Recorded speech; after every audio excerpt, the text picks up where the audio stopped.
aller voir à l'intérieur du canon, mais on ne sait pas tout faire. Donc alors voilà. Donc de quoi se compose un canon, hein, ici un juxtaposé de deux bus qui ont été assemblés ensemble. Hein. Je peux vous montrer aussi, si vous voulez, je vous montrerai après. Qui ont été soudés, brasés, tamés d'une certaine manière. Et dans quel but? Ben, c'est de mettre un projectile ou une cartouche, comme on appelle, dans une chambre. Ici, elle n'est pas encore réalisée. Pour réaliser une chambre, j'ai besoin d'un outil, qui est celui-ci. D'accord? Que nous allons mettre, moi je travaille avec un tour, pour faire un pré-alésage. Si vous voulez, je vais vous montrer, parce que je suis monté, vous montrer comment je fais. Avant, c'était pas comme ça. Il y avait une adhésion spéciale, mais ça n'existe plus ici à Liège. Donc il faut bien trouver des moyens actuels. Ensuite, vous avez une partie cylindrique, que l'on appelle lame, avec laquelle je vais devoir jauger, avec des calibres, je veux dire, anciens, mais qui sont efficaces, l'intérieur de là. Troisième partie, c'est le choc. C'est un rétrécissement à la bouche qui va permettre de donner un pourcentage, un diamètre, je veux dire, le maximum le mieux possible, on va dire, pour avoir une gerbe de plomb efficace à 35 mètres. Donc on va jouer sur un diamètre ici qui est un rétrécissement du canon. Je vais devoir aliser avec un alisoir. Moi j'emploie des alisoirs extensibles qui sont très précis. Aujourd'hui on a des moyens, je veux dire, supérieurs d'abord. Hein. Donc je vais vous montrer. Alors le honnage intérieur se fera avec un plomb qui va sur un border forage.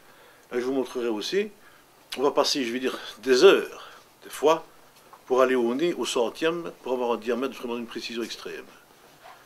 Voilà. Vous pouvez couper peut-être. Je vais vous montrer.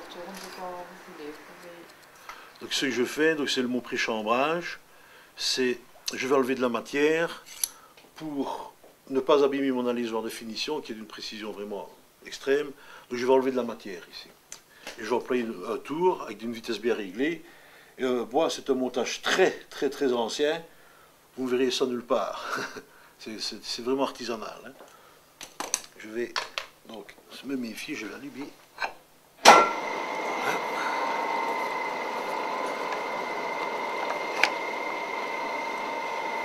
Je vais prendre mon ligne, j'arrive.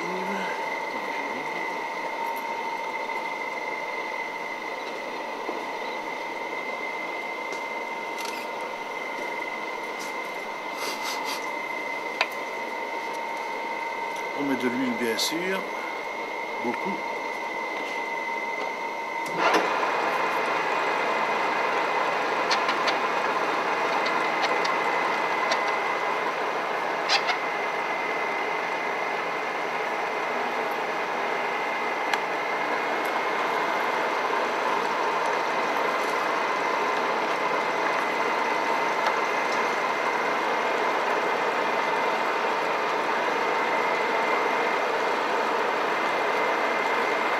J'ai une profondeur à ne pas dépasser, c'est les calibres, donc ici c'est un 20-70, je ne peux pas dépasser, je vais la 65 pour ne pas dépasser la norme, hein, d'accord.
Donc le but c'est de mettre le pré-chambré, donc c'est de préparer le travail de l'outil de finition. Hein. Okay, donc celui-là, il va là. Et l'outil de finition, je le finirai à la main, je ne le fais pas à la machine. Parce que c'est la moindre gratte, ben, elle est refusée au banc d'épreuve.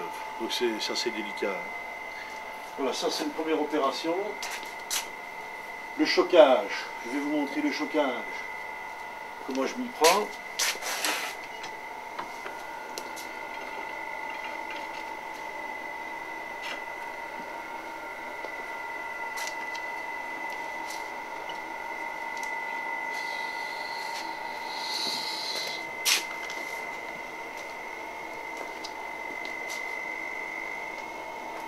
Donc ici j'ai une mesure qui a été demandée. On me demande un quart, trois quarts, donc ce qui équivaut à, pour un calibre 20 à 15,6 et au coup droit et à 15,2 au coup gauche. Donc je vais mesurer grâce à un Piacolis digital.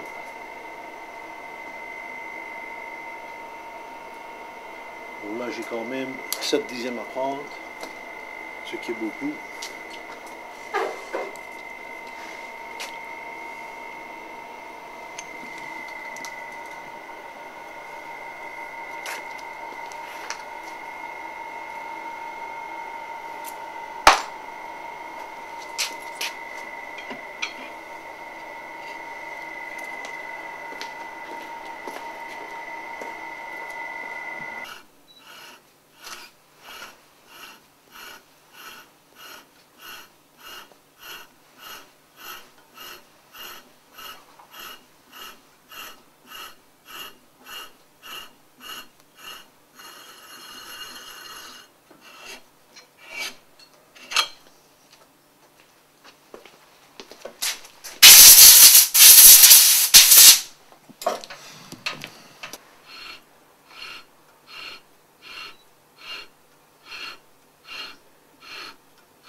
Parfaitement centré, il va se centrer tout seul, mais le pouce ici donne l'axe et mes doigts sont, c'est bien voulu, je veux dire, cette position-là est très recherchée. Hein.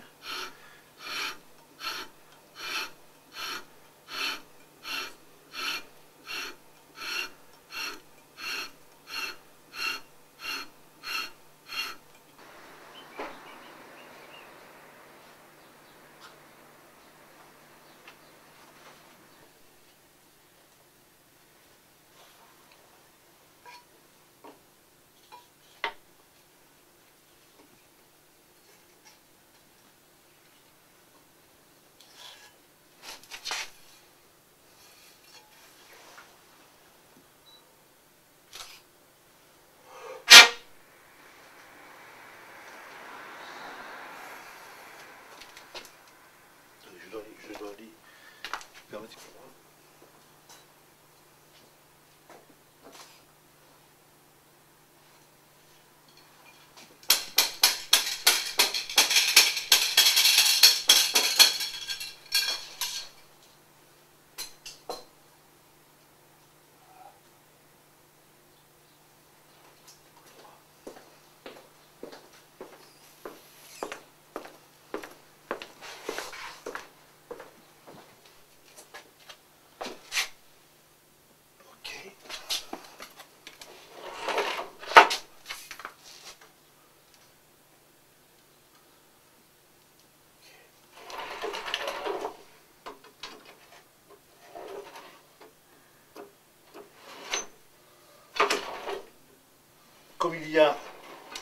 Comme il y a des irrégularités, le haunage avec grâce à l'émery, vous allez voir le mouvement ici, hélicoïdal, je vais vraiment cylindrer parfaitement l'intérieur. Il existe d'autres techniques, mais ça c'est vraiment une technique ancienne et qui va vraiment bien.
l'intérieur, mais il y a moyen, ça, de filmer l'intérieur, mais c'est polymiroir. Hein. Voilà les buses. Voilà la première étape, je vais dire, de canon.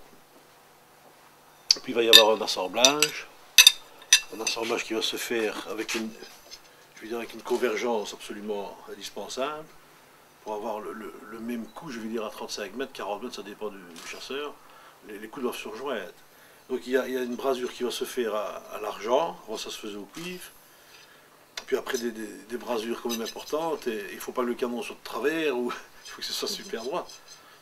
Donc c'est quand même assez compliqué, c'est le métier du garnisseur, ça comme on appelle. C'est le métier du garnisseur, il y a première passe, deuxième passe. Et je veux dire que lui aussi il a son importance, tout a une importance. On peut rater le fusil jusqu'au dernier moment. Hein. Ça c'est vraiment de la mécanique, je vais dire, c'est de l'artisanat. Hein. Et les garnisseurs, il y en a plus, pratiquement. Fini. Le métier qui se perd de reforage, il ne reste plus que deux reforeurs à Liège. Il y en a un à la fin ici. Donc vous, oui. Ouais. Puis après c'est terminé.